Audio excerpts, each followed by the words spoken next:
പിതാവായ ദൈവത്തിൻ്റെ സ്നേഹവും പുത്രനായ യേശുക്രിസ്തുവിൻ്റെ കൃപയും ആശ്വാസദായകനായ പരിശുദ്ധാത്മാവിൻ്റെ സഹവാസവും ശാലോം ശുശ്രൂഷകളിൽ പങ്കുചേരുന്ന നിങ്ങളുടെ കൂടെ എപ്പോഴും ഉണ്ടായിരിക്കട്ടെ.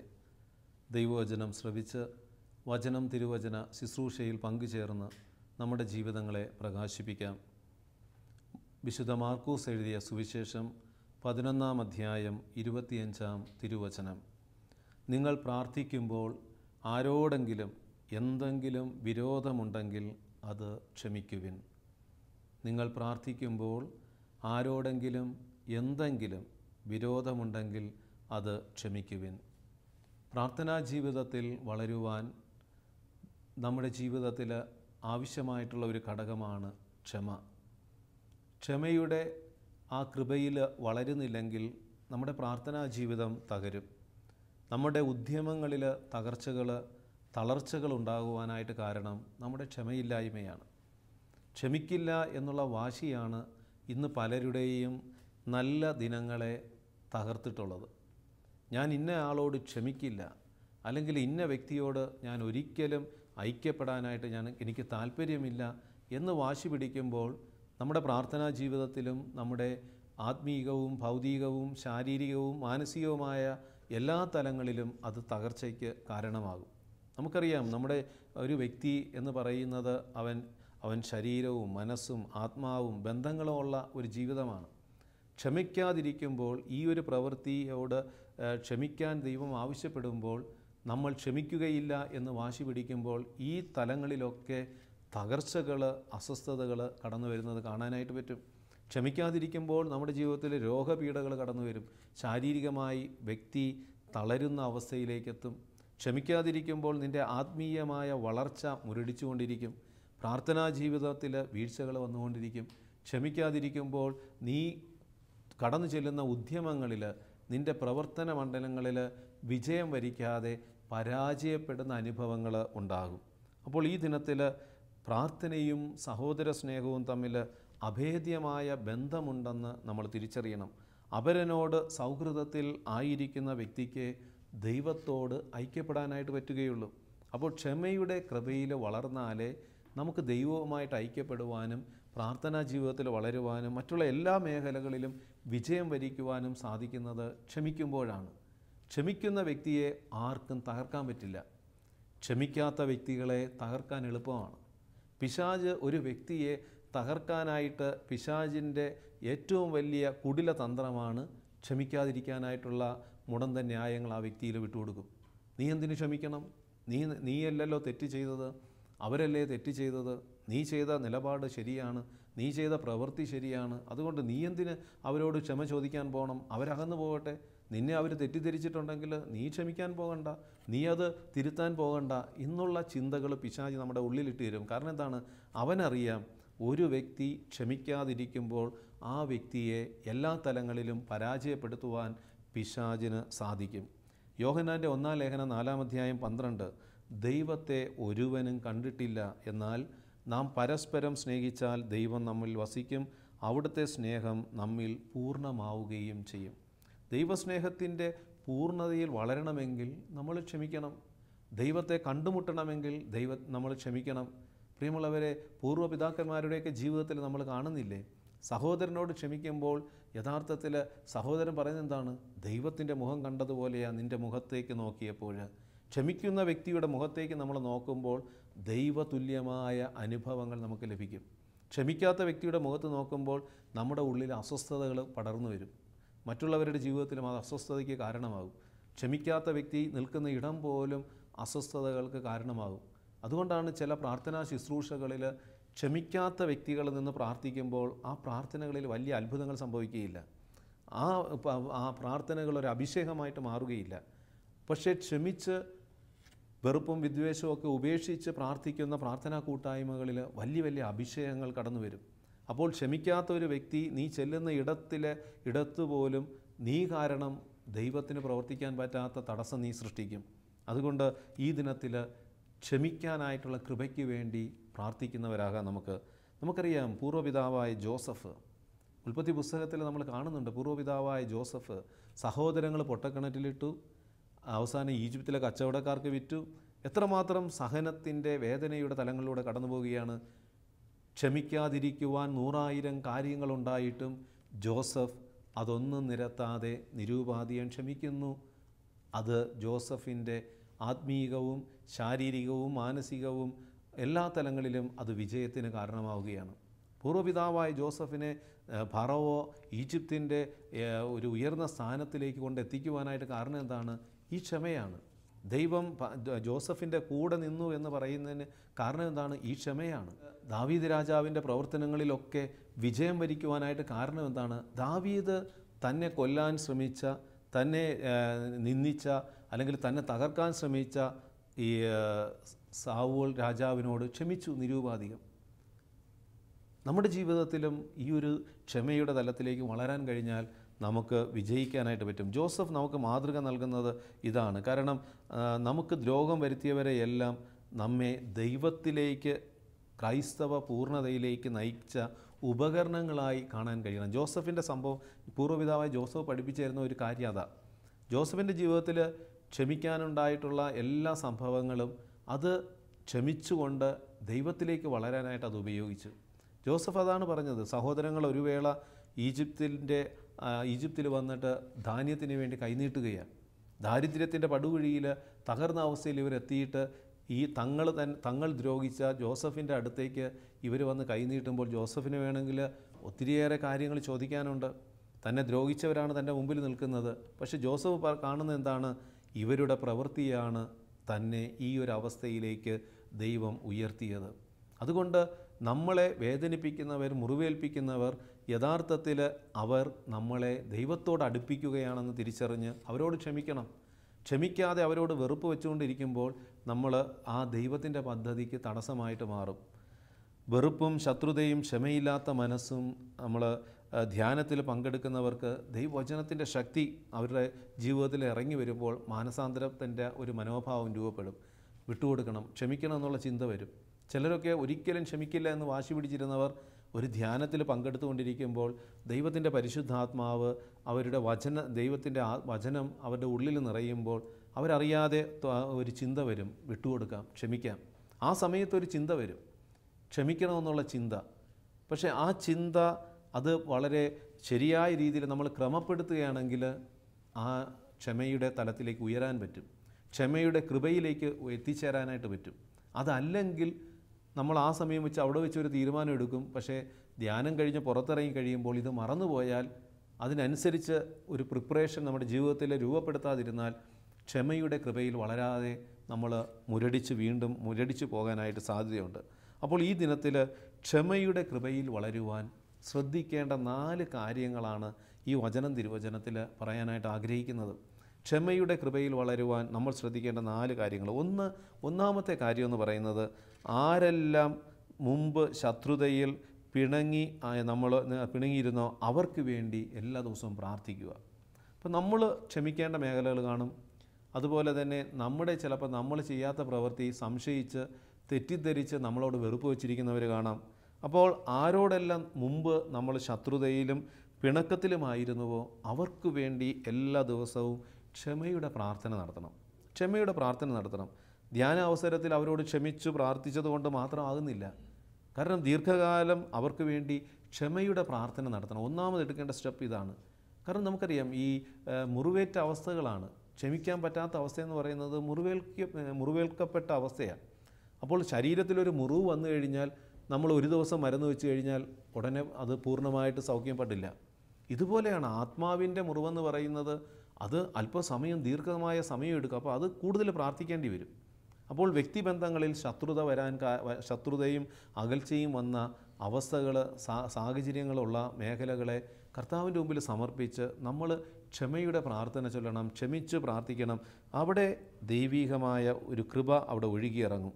അപ്പോൾ ദീർഘകാലം നമ്മളുമായി ശത്രുതയിലായിരുന്നവരെ, നമ്മൾ ശത്രുതയിൽ നോക്കിയിരുന്നവരെ, അവർക്ക് വേണ്ടി ഓരോ പ്രാവശ്യവും നമ്മൾ പ്രാർത്ഥിക്കുമ്പോൾ അവരുടെ ആത്മാവിലെ മുറിവുകൾ അവിടെ തൈലം പുരട്ടുകയാണ്.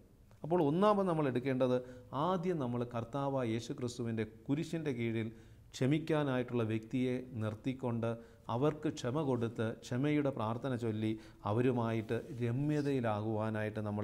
രമ്യതയിലാകുന്നത് കാണണം. അത് ഭാവനയിൽ ആദ്യം കാണണം. നമ്മൾ എല്ലാ ദിവസവും അത് കണ്ട് പ്രാർത്ഥിക്കണം. ഒരു ദിവസം പ്രാർത്ഥിച്ചാൽ പോരാ.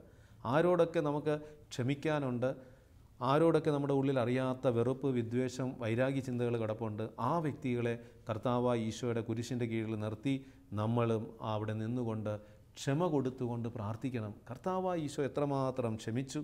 അപ്പോൾ കർത്താവിൻ്റെ കുരിശിൻ്റെ കീഴിൽ നിർത്തി ക്ഷമയുടെ പ്രാർത്ഥന ചൊല്ലി നമ്മൾ ആ യേശുവിൻ്റെ രക്തത്താൽ കഴുകപ്പെടുവാനായിട്ട് എല്ലാ ദിവസവും നിരന്തരം പ്രാർത്ഥിക്കണം. 1-2 ദിവസം പോരാ, മാസങ്ങൾ മാത്രം പോരാ, ഒരു ദീർഘകാലം ഈ മേഖലയ്ക്ക് വേണ്ടി എല്ലാ ദിവസവും മുടങ്ങാതെ പ്രാർത്ഥിക്കുമ്പോൾ കർത്താവിൻ്റെ അത്ഭുതം അവിടെ ഉണ്ടാകും. നമ്മൾ വെറുപ്പ് വച്ചിരുന്ന വ്യക്തി തന്നെ നമ്മളോടൊന്ന് സ്നേഹത്തോടെ ഇടപെടുന്ന അനുഭവങ്ങളുണ്ടാകും. അങ്ങനെ ഒത്തിരി സാക്ഷ്യങ്ങളുണ്ട്. കാരണം നമ്മൾ ക്ഷമിക്കേണ്ട മേഖലകളെ സമർപ്പിച്ച് ഒരു വ്യക്തിക്ക് വേണ്ടി പ്രാർത്ഥിച്ചുകൊണ്ടിരിക്കുമ്പോൾ ദൈവം ആ വ്യക്തിയിൽ പ്രവർത്തിക്കാൻ തുടങ്ങും. യേശുവിൻ്റെ രക്തം ആ വ്യക്തിയിൽ ഒഴുകിയിറങ്ങി ശത്രുതയുടെ മതിലുകൾ തകർക്കും. കാരണം ക്ഷമിക്കാൻ പറ്റാത്ത ശത്രുതയുടെ മതിലുകളെ അവൻ്റെ രക്തത്താൽ കഴുകപ്പെടും. നീ ഓരോ ദിവസവും ആ വ്യക്തിയെ കർത്താവിൻ്റെ കുരിശിൻ്റെ മുമ്പിൽ നിർത്തി, കാൽവരി കുരിശിൻ്റെ കീഴിൽ നിർത്തി പ്രാർത്ഥിക്കുമ്പോൾ. രണ്ടാമത്, ക്ഷമിച്ചവരെ എല്ലാം നേരിൽ കണ്ട് അനുരഞ്ജനപ്പെടണം. ക്ഷമയെന്ന് പറയുന്നത് ഉള്ളിൽ നമ്മൾ കുറച്ച് പ്രാർത്ഥിച്ച് തീരുന്നതിലല്ല.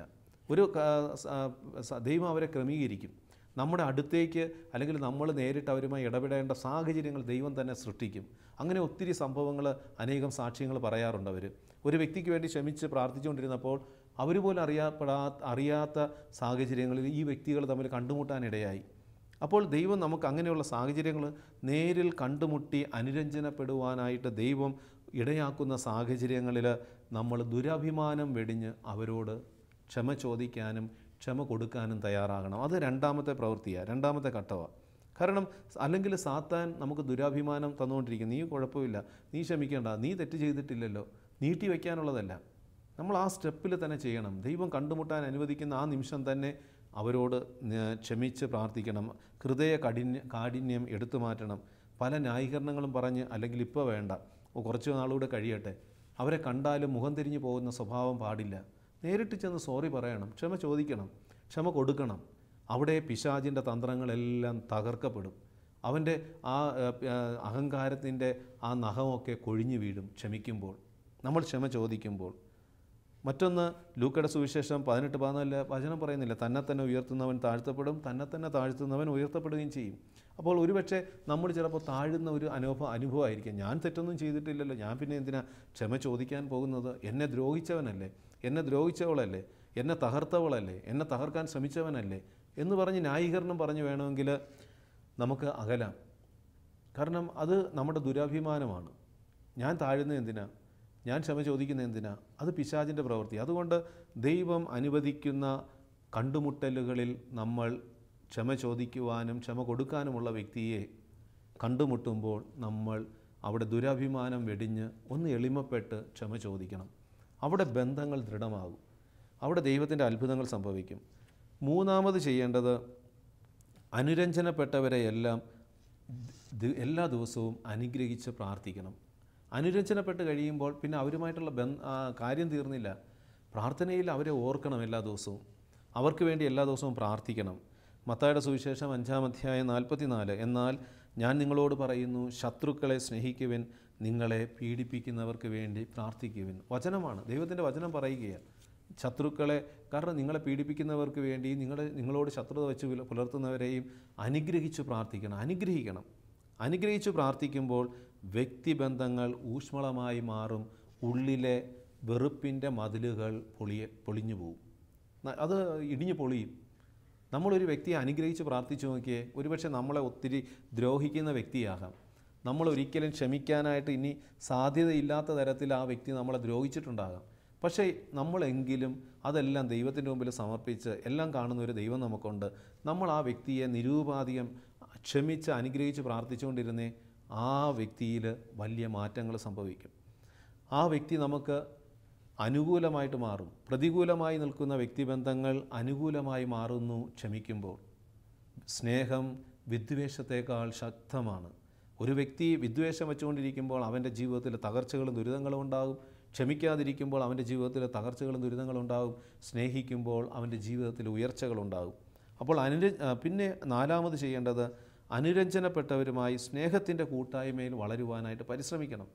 ഒരു കാലത്തൊക്കെ വെറുപ്പും വാശിയൊക്കെ വെച്ച് അകന്നിരുന്ന് കാണാം, പരസ്പരം പഴി പറഞ്ഞിട്ടുണ്ടാകാം, പരസ്പരം വേദനിപ്പിച്ചിട്ടുണ്ടാകാം. പക്ഷേ കൂട്ടായ്മകളിൽ വരുമ്പോൾ ഒരുമിച്ച് ഇടപെടുവാനായിട്ടുള്ള സാഹചര്യങ്ങളിൽ നമ്മൾ മനസ്സ് തുറന്ന് ഇടപെടണം.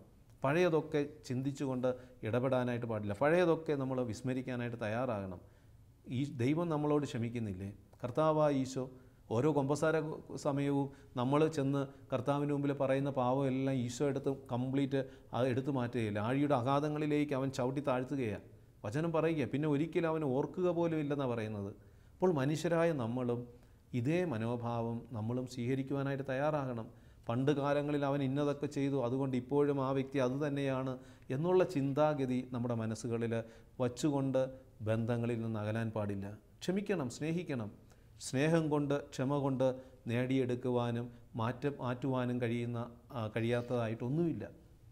സ്നേഹം കൊണ്ടും ക്ഷമ കൊണ്ടും നമുക്ക് മാറ്റിയെടുക്കുവാനും മറ്റുള്ളവരെ രൂപാന്തരപ്പെടുത്താനും പറ്റും. അഞ്ചാമത്, നമ്മുടെ ജീവിതത്തിൻ്റെ നൈമിഷികത, മരണം, നിസ്സാരത ഇത് മനസ്സിലാക്കി ശത്രുത ഉള്ളിൽ വയ്ക്കാതിരിക്കുക. കാരണം ഇന്ന് അല്ലെങ്കിൽ നാളെ നമ്മുടെ ജീവിതം ഈ ഭൂമി വിട്ടു പോകേണ്ടതാണ്.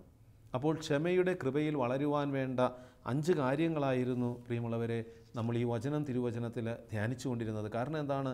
ദൈവം കർത്താവ് പറഞ്ഞ ഒരു ശാസനമാണ്. നീ പ്രാർത്ഥിക്കുമ്പോൾ നിൻ്റെ സഹോദരൻ എന്തെങ്കിലും നിന്നോട് വിരോധമുണ്ടെങ്കിൽ നീ അവനോട് രമ്യതപ്പെട്ടിട്ട് പ്രാർത്ഥിക്കുക. പ്രാർത്ഥനയിൽ വളരുവാൻ, അനുദിന ജീവിതത്തിൽ ഉയർച്ചയുണ്ടാകുവാൻ ക്ഷമിച്ചേ മതിയാകൂ. ക്ഷമയുടെ കൃപയിൽ വളരുവാൻ ഒരു വ്യക്തി എടുക്കേണ്ട 4 നിലപാടുകൾ നമ്മൾ ഈ ദിനത്തിൽ കണ്ടു. 1, ആരോടെല്ലാം ശത്രുതയിലും പിണക്കത്തിലുമായിരുന്നോ അവർക്ക് വേണ്ടി എല്ലാ ദിവസവും പ്രാർത്ഥിക്കുവാൻ ആരംഭിക്കുക. കർത്താവായ ഈശോയുടെ കുരിശിൻ്റെ കീഴിൽ അവരെ നിർത്തി അവൻ്റെ രക്തത്താൽ കഴുകപ്പെടുവാൻ ഭാവനയിൽ അത് കണ്ട് പ്രാർത്ഥിക്കുക. 2, ക്ഷമിച്ചവരെ എല്ലാം നേരിൽ കണ്ടുമുട്ടാൻ ദൈവം അനുവദിക്കുന്ന സാഹചര്യങ്ങളിൽ ദുരഭിമാനം വെടിഞ്ഞ് അവരോട് ഇടപെടുക, രമ്യതപ്പെടുക, ക്ഷമ ചോദിക്കുക. 3, അനുരഞ്ജനപ്പെട്ടവരോടെല്ലാം അവരെയെല്ലാം ദിവസവും അനുഗ്രഹിച്ച് പ്രാർത്ഥിക്കുക. അനുരഞ്ജനപ്പെട്ടിട്ടുള്ളവരുമായുള്ള വ്യക്തിബന്ധങ്ങളിൽ അവരെ എപ്പോഴും നമ്മൾ പ്രാർത്ഥനയിൽ ഓർക്കണം. അവരെ എപ്പോഴും അനുഗ്രഹിച്ച് പ്രാർത്ഥിച്ചുകൊണ്ടിരിക്കണം. 4, അനുരഞ്ജനപ്പെട്ടവരുമായി സ്നേഹത്തിൻ്റെ കൂട്ടായ്മയിൽ വളരുവാൻ പരിശ്രമിക്കണം. പഴയ കാര്യങ്ങൾ ഒരിക്കലും സംസാരിക്കുകയോ മറ്റുള്ളവരുമായിട്ട് ഷെയർ ചെയ്യുകയോ ചെയ്യരുത്. പലപ്പോഴും പിശാച് തകർക്കാൻ ശ്രമിക്കുന്നതാണ്.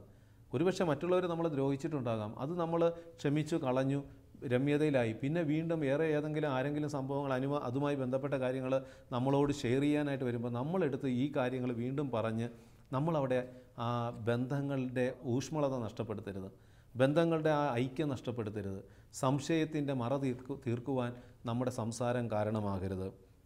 അവസാനം, നമ്മുടെ ജീവിതത്തിൻ്റെ നൈമിഷികത മനസ്സിലാക്കി നമ്മളെല്ലാവരോടും ക്ഷമിക്കുവാനായിട്ട് തയ്യാറാകണം. കാരണം എല്ലാം മതി, ഒരു നിമിഷം മതി എല്ലാം നഷ്ടപ്പെടുവാൻ. അങ്ങനെയുള്ള ഒരു സാധ്യതയുള്ള ഒരു ലോകത്തിലാണ് ഞാനും നിങ്ങളും ജീവിക്കുന്നത്.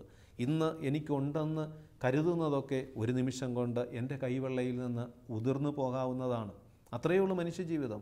ഒരുപക്ഷെ എൻ്റെ ആരോഗ്യമാകാം, എൻ്റെ സമ്പത്താകാം, എൻ്റെ പ്രശസ്തിയാകാം, എൻ്റെ കഴിവുകളാകാം, എൻ്റെ ബന്ധങ്ങളാകാം. ഇതൊക്കെ ഒരു നിമിഷം കൊണ്ട് എല്ലാം വീഴ്ന്നു പോകാവുന്ന, തകർക്കപ്പെടാവുന്ന ഒരു ലോകത്തിലാണ് ഞാനും നിങ്ങളും ജീവിക്കുന്നത്. അതുകൊണ്ട് നമുക്ക് സ്പർദ്ധ വെടിഞ്ഞ്, വെറുപ്പ് വെടിഞ്ഞ്, അഹങ്കാരം വെടിഞ്ഞ്, സ്വാർത്ഥത വെടിഞ്ഞ് നിരൂപാധികം എല്ലാവരോടും ക്ഷമിക്കുന്നവരാകാം. അസീസിയിലെ ഫ്രാൻസിസിൻ്റെ പ്രാർത്ഥനയല്ലേ, ക്ഷമിക്കുമ്പോഴാണ് ഞങ്ങൾ ക്ഷമിക്കപ്പെടുന്നത്. ക്ഷമിക്കുമ്പോഴാണ് ഞങ്ങൾ ക്ഷമിക്കപ്പെടുന്നത്. നമ്മൾ ക്ഷമ കൊടുക്കാതെ, ദൈവസന്നിധിയിൽ ഇടപെടാതെ കർത്താവെ ക്ഷമിക്കണേ, രക്ഷിക്കണേ, അനുഗ്രഹിക്കണേ എന്ന് പറഞ്ഞ് പ്രാർത്ഥിച്ചിട്ട് കാര്യമില്ല. നീ പ്രാർത്ഥിക്കുന്നതിന് മുമ്പ് വചനം പറയുകയാണ്, നീ പ്രാർത്ഥിക്കുവാനായിട്ട് പോകുമ്പോൾ ആരോടെങ്കിലും എന്തെങ്കിലും വിരോധമുണ്ടെങ്കിൽ അത് ക്ഷമിക്കണം. മാർക്കോസ് 11:25.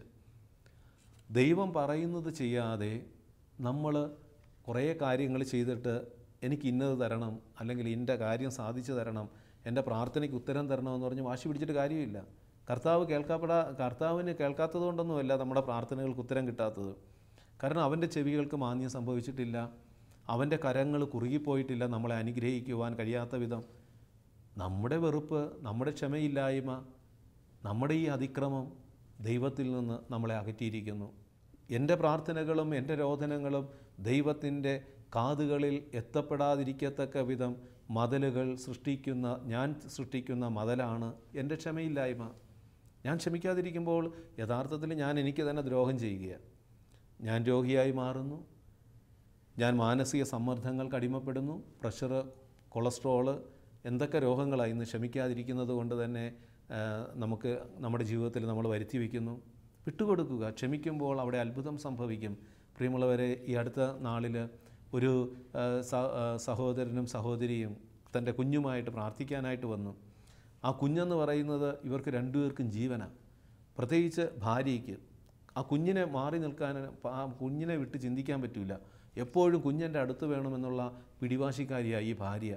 ഭർത്താവും അല്പം വിട്ടുവീഴ്ചയൊക്കെ ചെയ്യുന്ന മനുഷ്യനാണ്, സാധു മനുഷ്യൻ, പ്രാർത്ഥിക്കുന്ന മനുഷ്യനാണ്. രണ്ടുപേരും പ്രാർത്ഥിക്കും. പിശാച് ഇവരുടെ ജീവിതത്തെ തകർക്കാനായിട്ട് ഇട്ട ഒരു സംഭവം പ്രകാരമായിരുന്നു. ഒരു ദിവസം ഭർത്താവ് ഈ കുഞ്ഞിനെയും കൊണ്ട് ഭർത്താവിൻ്റെ വീട്ടിലേക്ക് പോയി. കാരണം ഭാര്യയ്ക്ക് ശാരീരികമായ അസുഖങ്ങളായിട്ട് അവൾ വീട്ടിൽ കഴിയുകയായിരുന്നു. അപ്പോൾ അവളുടെ വീട്ടിൽ നിൽക്കുന്ന സമയത്താണ് ഈ കുഞ്ഞിനെ ഭർത്താവ് തൻ്റെ വീട്ടിലൊന്ന് 2 ദിവസം കൊണ്ടുപോയി. അപ്പോൾ ഇത് അവൾക്ക് ഇഷ്ടപ്പെട്ടില്ല. കുഞ്ഞ് എൻ്റെ കൂടെ നിൽക്കണം, എപ്പോഴും വാശിയായി. അപ്പോൾ ഇവൾ കിടന്ന് ബഹളം വയ്ക്കാൻ തുടങ്ങി. മാതാപിതാക്കളോട് പറഞ്ഞു, ഭർത്താവ് കുഞ്ഞിനെ എടുത്തുകൊണ്ട് പോയിരിക്കുക. അവളുടെ മാതാപിതാക്കൾ പറഞ്ഞു, കുഴപ്പമില്ല, കാരണം നിൻ്റെ ഭർത്താവല്ലേ, നിൻ്റെ ഭർത്താവിന് അവകാശപ്പെട്ടതല്ലേ നിൻ്റെ കുഞ്ഞ്, അതുകൊണ്ട് നീ കിടന്ന് വാശി പിടിക്കുന്നത് എന്തിനാ, ടെൻഷൻ അടിക്കേണ്ട. ഇല്ല, എനിക്ക് എൻ്റെ കുഞ്ഞിനെ ഇപ്പോൾ തന്നെ കിട്ടണം.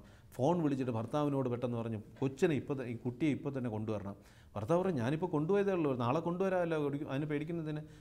രണ്ടുപേരും നല്ല ഐക്യത്തിലാണ്, ഒരുമിച്ചാണ് ജീവിക്കുന്നത്, ഒരുമിച്ച് ഒരു വീട്ടിൽ താമസിക്കുന്നവരാണ്. പക്ഷേ ഒരു അസ്വസ്ഥത വന്നു കഴിഞ്ഞപ്പോൾ ഭാര്യ 2 ദിവസം റെസ്റ്റ് എടുക്കാനായിട്ട് അവളുടെ വീട്ടിൽ പോയി. ഭർത്താവ് ഈ സമയത്ത് ഭർത്താവിൻ്റെ വീട്ടിൽ ആ സഹോദരിമാരുടെ കൂടെ ഈ കുഞ്ഞിനെയും കൊണ്ട് ഒന്ന് സന്തോഷിക്കാനായിട്ട് പോയത്, അത് പിശാച് ഇവളുടെ ഉള്ളിൽ വല്ലാത്തൊരു വെറുപ്പാക്കി ഉള്ളിൽ വെച്ചു കൊടുത്തു. പെട്ടെന്ന് ഇവൾ വാശിയായി. നമുക്കറിയാം, പിശാച് ഈ ക്ഷമിക്കാതിരിക്കുമ്പോൾ, ഒന്ന് വിട്ടുകൊടുക്കാതിരിക്കുമ്പോൾ പിശാച് ഇങ്ങനെ വാശി കൂട്ടും. നമ്മൾ പോലും അറിയാത്ത പ്രവൃത്തികൾ ചെയ്യേണ്ട അവസ്ഥ വരും. ഈ പെൺകുട്ടി എന്ത് ചെയ്തു, ഉടനെ മാതാപിതാക്കളോട് പറഞ്ഞു, പറ്റൂല, ഞാനിപ്പോൾ പോലീസ് സ്റ്റേഷനിൽ പോകും, ഞാൻ ചെന്നിട്ട് പറയാൻ പോവുകയാണ് എൻ്റെ കൊച്ചിനെ എടുത്തുകൊണ്ട് പോയെന്ന്. ഈ പെണ്ണ് പെട്ടെന്ന് വീട്ടിൽ നിന്നിറങ്ങി പോലീസ് സ്റ്റേഷനിലേക്ക് പോയി. മാതാപിതാക്കൾക്ക് വല്ലാത്ത വിഷമമായി. മകളുടെ ഇത് പോയതുകൊണ്ട് മാതാപിതാക്കളും കൂടെ ഇറങ്ങിപ്പോയി. പോലീസിൽ ചെന്നിട്ട് പറഞ്ഞു, എൻ്റെ ഭർത്താവ് എൻ്റെ കൊച്ചിനെ എടുത്തുകൊണ്ട്. ഉടനെ അവർ പോലീസുകാർ തമാശയ്ക്ക് പറഞ്ഞു, ഭർത്താവല്ലേ കുഞ്ഞിനെ എടുത്തുകൊണ്ട് പോയി, പിന്നെ പേടിക്കുന്ന എന്തിനാ, ഈ കേസുമായിട്ടാണ് പോലീസ് സ്റ്റേഷനിൽ വന്നത്. പക്ഷേ ഇവളുടെ ഉള്ളിലെ ക്ഷമിക്കാൻ പറ്റാത്ത ഒരു അവസ്ഥ ഉള്ളിൽ കിടന്നപ്പോൾ പിശാച് അത് വെച്ച് മുതലെടുത്തു. പിശാച് പെട്ടെന്ന് പോലീസുകാരെ, പിന്നെ ഇവളുടെ നിർബന്ധം കാരണം പോലീസുകാർ അവനെയും അവൻ്റെ മാതാപിതാക്കളെയും വിളിച്ച് സ്റ്റേഷനിൽ വരുത്തി. എത്രമാത്രം വേദനയുടെ അനുഭവമാണെന്ന് നോക്കണം. ഒരു തെറ്റും ചെയ്തിട്ടില്ല. ഒരു ചെറിയൊരു പിടിവാശി വെറുപ്പായി മാറിയപ്പോൾ അവൾ ക്ഷമിക്കാൻ പറ്റാതെ സ്റ്റേഷനിൽ ഭർത്താവിനെതിരെ ഒരു പരാതി പറയുന്നു. പെട്ടെന്ന് പോലീസ് ഇവരെ വിളിക്കുക. ഭർത്താവിനും ഭർത്താവിൻ്റെ മാതാപിതാക്കൾക്കും എത്രമാത്രം വേദന ഉണ്ടായിട്ടുണ്ട്. അവർക്ക് വേണമെങ്കിൽ ഈ ഒരു സംഭവത്തെ വെച്ചുകൊണ്ട് അവർക്ക് വാശി പിടിക്കാം. പ്രിയമുള്ളവരെ, അവർ നിരുപാധികം ക്ഷമിക്കാനായിട്ട് തയ്യാറായി. ഞാൻ പോലും അത്ഭുതപ്പെട്ടു പോയി. ഈ ഭർത്താവും ഈ മാതാപിതാക്കളും ഈ പെൺകുട്ടിയോട് നിരുപാധികം ക്ഷമിച്ചതുകൊണ്ട് ആ ബന്ധം ഇന്നും ഊഷ്മളതയോടെ അവർ ഐക്യത്തിൽ കഴിയുകയാണ്. പ്രിയമുള്ളവരെ, ക്ഷമിക്കുമ്പോൾ ബന്ധങ്ങളിൽ ഊഷ്മളതയുണ്ടാകും. നിസ്സാര കാര്യങ്ങളാകാം, ആരുടെയെങ്കിലുമൊക്കെ തെറ്റിദ്ധാരണയാകാം, ആരുടെയെങ്കിലുമൊക്കെ പിടിവാശിയാകാം, ആരുടെയെങ്കിലുമൊക്കെ തെറ്റായ ബോധ്യങ്ങളും അഹങ്കാര ചിന്തകളും നമ്മുടെ ബന്ധങ്ങളിൽ ക്ഷമിക്കാൻ പറ്റാത്ത അസ്വസ്ഥതകൾ സൃഷ്ടിക്കുമ്പോൾ നമ്മൾ അതിനെ അതിജീവിച്ച് ദൈവീക ശക്തിയിൽ കർത്താവിൻ്റെ തിരുരക്തത്താൽ നമ്മൾ ഈ ക്ഷമയുടെ മേഖലകളിൽ ഈ 5 കാര്യങ്ങൾ ചെയ്യുമ്പോൾ കർത്താവിൻ്റെ അത്ഭുതങ്ങൾ നമ്മുടെ ജീവിതത്തിൽ അനുഭവിക്കുവാനായിട്ട് സാധിക്കും. ഈ ദിനത്തിൽ നമുക്ക് ക്ഷമിക്കുവാൻ തയ്യാറാകാം. എല്ലാവരോടും നിരുപാധികം നമ്മളെ തകർക്കാൻ ശ്രമിച്ചവരെയും നമ്മളെ മുറിവേൽപ്പിച്ചവരെയും നമ്മളെ കുറ്റപ്പെടുത്തിക്കൊണ്ടിരിക്കുന്നവരെയും നമ്മുടെ നന്മയായി കാണാതെ അത് തകർക്കുവാൻ ശ്രമിക്കുന്നവരെയും നമുക്ക് കർത്താവിൻ്റെ മുമ്പിൽ സമർപ്പിച്ച് ക്ഷമിച്ചുകൊണ്ട് അവർക്ക് വേണ്ടി പ്രാർത്ഥിക്കാം. നമ്മുടെ ജീവിതങ്ങൾ അതിലൂടെ ദൈവീക കൃപ നിറഞ്ഞ ജീവിതങ്ങളായിട്ട് മാറും. പ്രാർത്ഥനയിൽ വളരുവാനായിട്ട് ഞാൻ ക്ഷമിച്ചേ മതിയാവൂ. ഒരു നിമിഷം നമുക്ക് പ്രാർത്ഥിക്കാം. കാരുണ്യവാനായ ദൈവമേ, നീ പ്രാർത്ഥിക്കുന്നതിന് മുമ്പ് ക്ഷമിക്കണമെന്ന് ആവശ്യപ്പെടുന്ന ക്ഷമയുടെ മാതൃക നൽകിയ ഈശോയെ, കാൽവരിയിലെ കുരിശിൽ പീഡിപ്പിച്ചവരെയും തന്നെ അവഗണിച്ചവരെയും അപമാനിച്ചവരെയും ഒക്കെ ഈശോ അവർക്ക് വേണ്ടി പ്രാർത്ഥിച്ചു. പിതാവേ, ഇവർ ചെയ്യുന്നത് എന്താണെന്ന് അറിയായികയാൽ ഇവരോട് ക്ഷമിക്കണമേ. ക്ഷമയുടെ മാതൃക ഞങ്ങളെ പഠിപ്പിച്ച ഈശോയെ, വിശുദ്ധരിലൂടെ ക്ഷമയുടെ മാതൃക ഞങ്ങൾക്ക് നൽകിയ ദൈവമേ, എല്ലാവരോടും ക്ഷമിച്ച് സ്നേഹിച്ച് കൃപയിൽ വളരുവാൻ, ക്ഷമയുടെ കൃപയിൽ വളർന്ന് അഭിവൃദ്ധി പ്രാപിക്കുവാൻ ഈ ദിനത്തിൽ ഞങ്ങളെ അനുഗ്രഹിക്കണമേ. നിത്യം പിതാവും പുത്രനും പരിശുദ്ധാത്മാവുമായ സർവേശ്വര എന്നേക്കും ആമേൻ.